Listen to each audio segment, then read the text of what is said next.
All right, I've got some crazy stuff for you on Chief of Ideas today. Now, just stay with me, but here's the statement. Follow-up is killing your closing ratio. What I mean by that is, how much do we follow up? So a customer sends in an email lead, we send out a response, make a phone call, and then we do follow-up. How long do we follow up on non-contacted customers? How many phone calls? Is it 8 phone calls or voicemails basically because you don't get a hold of them? Or how long, how many emails do we send out? How long for 6 months? It's a lot of work to follow up off of one email. So all that work, you may be working way too hard on that instead of actually closing customers. And this is why.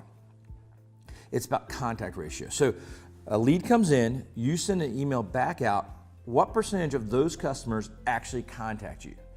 All right. If you do a horrible job, that means you don't respond within 30 minutes, you don't respond within 3 hours, and you send just, hey, when can you come in? That's what I call a horrible job. You'll still get a 10% contact ratio. 10% of the people will still contact you back. They just don't believe that you're awful. So if you have 100 leads and 10% contact you back, then what percentage or how many leads would you have to follow up with? The answer, after you do the math, carry the one, is 90. 90 people that you're making 8 phone calls, following up for 6 months. That's a lot of work.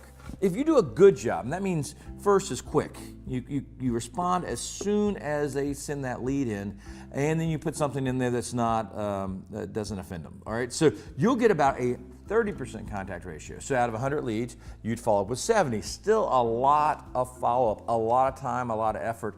I don't like working hard. I like working smart. So what if you did this?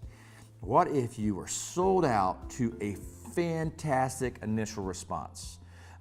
If it was quick and it had a great question and had the credibility items that need to be in that email, if you could do that, I know, because we answer 500,000 leads a month, that you could have a 50% contact ratio.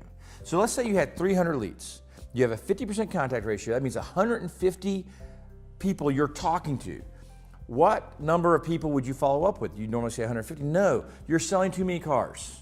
Okay, you may follow up with them later. Send an email. Okay, what we're looking at is if you're sold out to that great initial response, you'll have so many people contacting you back that follow-up will be what it should be, and that's an afterthought.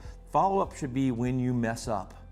So let's do it right. Let's spend less effort, but more precise on having a great initial response. What I'll do in some new videos coming up is give you what our idea of a great response is, and you compare it to yours. And please send me feedback. Let me know, Matthew, you're crazy. Get that a lot. Or you have some great thing working, and we'll post it up for you. So I appreciate your time, and make sure to subscribe. I think it's somewhere down there for Chief of Ideas. See you next time.